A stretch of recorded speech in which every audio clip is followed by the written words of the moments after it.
Hi, welcome back to Go Together, Go Far. On today's video, we're going to talk about beginner must-have RV stuff in 2020 and how to deal with an RV breakdown when it happens. So I got a question in from Brittany and Aaron, and their question basically was, what kind of basic things do I need to have as a beginner to keep on my camper to deal with problems when they come up? And that's a great question. So I have about 7 or 8 things that I'm going to walk you through today in the video. They're all pretty short. But it'll basically tell you how I've dealt with some things, how I've prepared if something were to happen, like if I were to blow a tire, what steps a beginner needs to make sure that they're prepared for. It's probably good for if you're more experienced. It's a great refresher as well. Before I go into that though, I do want to ask you to go ahead and click the subscribe button, click the notification bell as well. If you're viewing this from a different country, tell me down in the comments what country you're viewing it from, because I like to share that with my kids. And finally, down in the description, you'll see Amazon links for all of the things that I'm going to show you. If it's something that you buy from Amazon, some things you can just pick up from Lowe's or whatever. But check out those affiliate links, and I have a few other items down there that are probably worth taking a peek at. Check the pricing down in the Amazon link, and take a look. And any feedback or comments, let me know. So your trailer may be like mine and has power stabilizers, which are fantastic. But I always worry about what happens when I have to pack up from a campsite and for some reason these things aren't working. Either I have no power or there's a mechanical issue or something along those lines that may prevent us from packing up and leaving, and I can't have that. So 2 pieces of equipment that you should definitely have. One is this. Basically what this is it fits on the other side of this, and I'll show you this in a second. That allows you to turn this mechanically, and it fits into a drill. If you have a drill handy, this is definitely the way to go. Or you have one like this. So this here is the manual version, which when all else fails, this will get you home. So I'll show you how to use this in one quick second. So what you're going to see on the one side of your RV or the other is a piece that looks like this. It's a metal rod that sticks out. It's got a little pin that sticks through it, and it fits perfectly with this. So this goes in there and attaches, and from here you can turn it, and I'll show you that with the manual one in a second. So just like the other one, this manual one fits right in there. And now it allows you to turn this thing and raise it. That'll get you home. You're going to thank me for this one. In the RV industry, they use something called a Robinson screwhead. So it's the little square one. I'll show a close-up there on the screen. It's not a standard flathead. It's not a Phillips screwdriver. So if for some reason you're camping and you need to get into an access panel for electrical or plumbing or something, and you don't have one of these screwheads, you're going to be in trouble. So they're cheap. They're easy to find. Every hardware store has them, but most of us here in the U.S. don't use these. So I don't know why they use them. If somebody does, I'm sure there's a perfectly valid reason. These are smart people. Put it down in the comments and tell me why, because I'm curious. I'd like to know.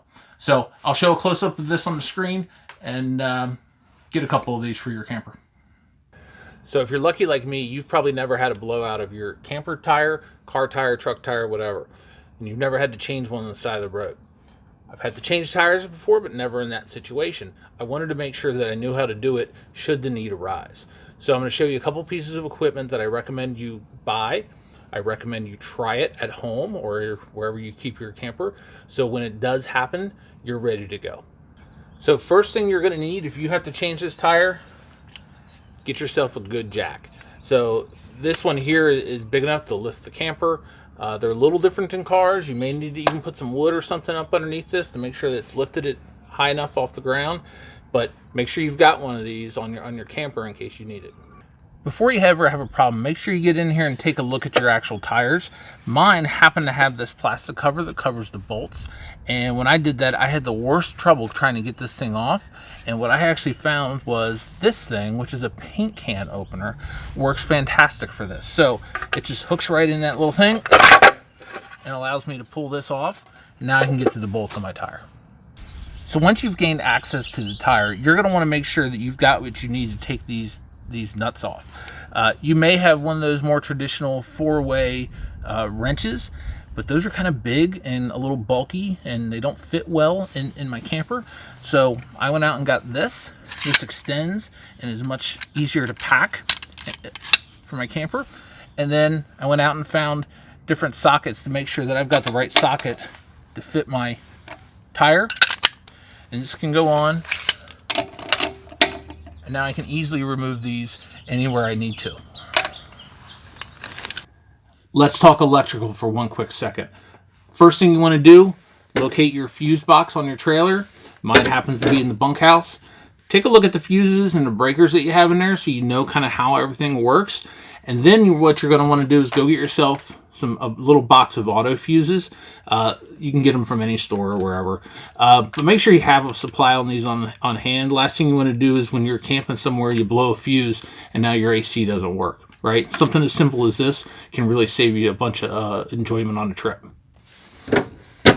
So another little piece of equipment you're going to want is a 30 amp adapter. So right now I've got my trailer plugged into my home, which is not 30 amp.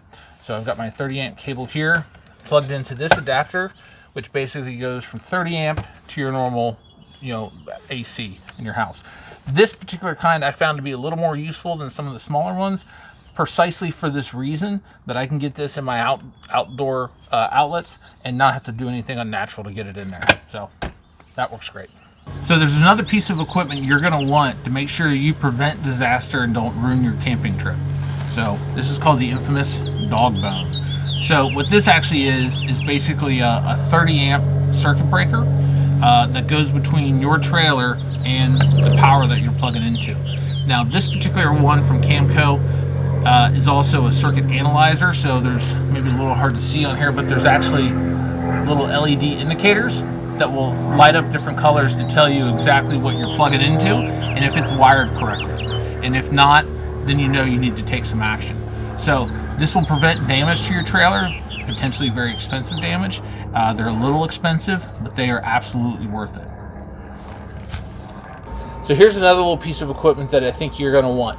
So in addition to chalking your tires, you're going to want to get these X-Chocks, particularly if you have a trailer that has 2 axles. So what you can do with this is this actually goes between your trailer, and it comes with a little wrench that allows you to tighten it down and prevent all movement in these tires. That way, if for some reason this shifts, or if you're having trouble with these because you've had to level in such a fashion that these become fairly ineffective, this is still there as a backup and to help protect it. So these are called X-Chocks. There's links to them in my description below. Take a look. There's a few other small items that I think you're going to want to keep on your camper. One, portable power source. I've talked about this before in other videos. I'll link the video up here, so feel free to watch that. A level for leveling out your camper. Fire extinguishers, whether it's kind of all-in-one like this, or the larger ones, which we keep all around because you actually do have campfires and stuff going. Get a couple of these, as well as some simple stuff like some eyeglasses and safety glasses in case you need to work under the trailer, Teflon tape, and lock lube. All of these things will make your camping experience much better. So if you made it this far in the video and you haven't clicked the subscribe button yet, go ahead and take care of that now. Other than that, take a look at some of my other equipment videos. I think you'll appreciate it. And thanks, everybody. Talk to you next time.